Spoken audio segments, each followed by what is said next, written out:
তীব্র বিক্ষোভের মুখে পদত্যাগ করলেন নেপালের প্রধানমন্ত্রী কেপি শর্মা। প্রধানমন্ত্রীর পর দেশটির প্রেসিডেন্ট রামচন্দ্র পদত্যাগ করেছেন। গতকাল গুলিতে ১৯ বিক্ষোভকারী নিহত এবং পার্লামেন্ট ভবনে আগুন দেওয়ার পর আজ প্রধানমন্ত্রী ও প্রেসিডেন্টের ভবন সহ একাধিক মন্ত্রীর বাড়িতে আগুন দেয় বিক্ষোভকারীরা।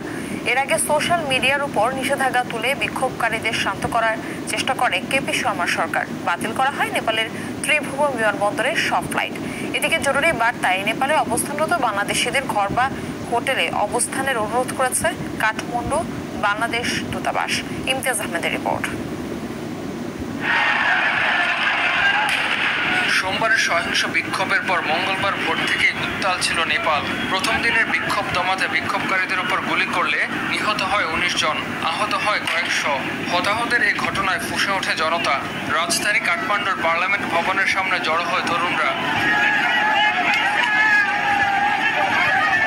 এ সময় উত্তেজিত জনতা একাধিক প্রভাবশালী নেতার বাসভবনে হামলা ও ভাঙচুর চালায়। আক্রমণের শিকার হয় প্রধানমন্ত্রী ও প্রেসিডেন্টের বাসভবন।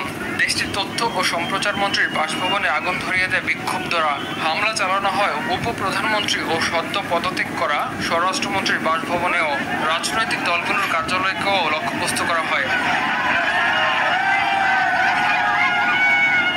এতেই পদত্যাগ করতে বাধ্য হন কেপি শর্মা। মঙ্গলবার এক বিবৃতিতে প্রধানমন্ত্রীর পদত্যাগের বিষয়টি নিশ্চিত করে তার সচিবালয়। চলমান সংকটের সংবিধানসম্মত সমাধান করতেই এই পদত্যাগ জানান কেপি শর্মা।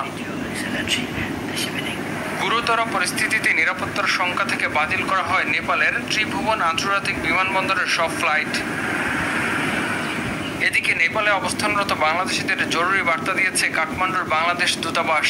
জরুরি নিরাপত্তা পরিস্থিতির কারণে বাংলাদেশি সকল নাগরিককে ঘরে অবস্থান করার অনুরোধ করা হয়।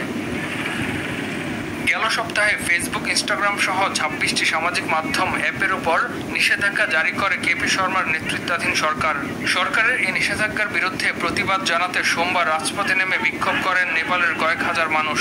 বিক্ষোভকারীদের বেশিরভাগই তরুণ বা জেনজি প্রজন্ম। ইমতিয়াজ আহমেদ, RTV।